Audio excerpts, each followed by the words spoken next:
이어서 진주에서 전해드립니다. 거창군이 최근 3년 동안 수천만 원에 달하는 업무 추진비를 증빙 서류나 사전 승인도 없이 집행한 것으로 경상남도 감사에서 드러났습니다.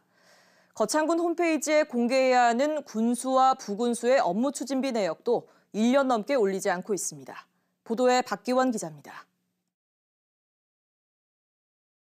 거창의 한 식료품 가게입니다. 거창군은 2020년 7월 이 가게에서 각각 60만 원과 85만 원어치 과일을 업무 추진비로 샀습니다. 내는 농산물 과일들이죠. 사과, 배, 이런 거. 물품 대장을 확인해 봤습니다. 해당 날짜에 구매 내역이 빠져 있고 누구에게 줬는지도 쓰여 있지 않습니다. 이건 아마 장부에 달아놓고 갚아주는 수준인 것 같아요. 업무 추진비로 특산품 등을 산 경우 받는 사람과 수량을 반드시 지급 대장에 기록해야 합니다. 사적 사용을 막기 위해서입니다. 건당 50만 원이 넘는 경우에도 소속과 성명을 증빙 서류에 써야 합니다.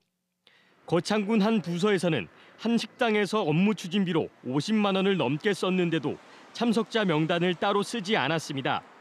누가 식사했는지 알 길이 없는 겁니다. 거창군은 2019년부터 약 3년 동안 114건, 업무 추진비 5,900여만 원을 쓰면서 참석자 명단을 제출하지 않는 등 부당하게 쓴 것으로 경상남도 감사에서 드러났습니다. 기타 주점업이나 업무 시간 외에 사용된 사례도 일부 확인됐는데 거창군 업무 추진비 카드에는 제한 업종이 설정돼 있지 않았습니다. 감사 기간 사용된 업무 추진비 10건 중 7건이 사전 품위 절차 없이 사용된 것으로 확인됐습니다. 또 분기마다 공개하는 군수와 부군수의 업무 추진비 내역도 1년 넘게 공개하지 않고 있습니다.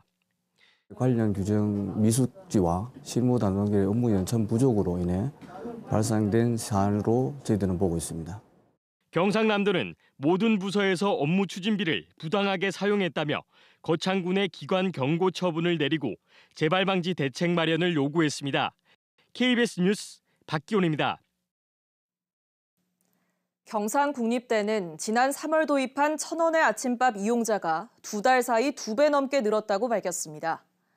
경상국립대의 1,000원의 아침밥은 주말과 공휴일을 제외한 지난 38일 동안 6,600여 명이 찾아 하루 평균 175명이 이용한 것으로 집계됐습니다.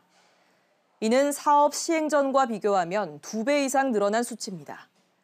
대학 측은 조만간 학생들을 대상으로 식단 구성 등 만족도를 조사할 예정입니다. 하동군이 귀농인과 귀촌인의 거주 환경 개선을 위해 주택 수리비를 확대 지원합니다. 하동군의 귀농 귀촌인 주택 수리비는 지난해 3곳에 최대 500만 원씩 지원해서 올해는 농가 20곳에 최대 700만 원씩 지원합니다. 지원 자격은 하동군의 가족 1명 이상과 함께 전입하고 실제 농업에 종사하는 만 65살 이하 세대주입니다. 지리산 국립공원 경남사무소는 최근 지리산에 자생하는 다양한 봄철 야생화가 꽃을 피웠다고 밝혔습니다. 야생생물보호단에서 관찰한 야생화는 금낭화와 등칡, 바위 말발도리와 할미꽃 등입니다.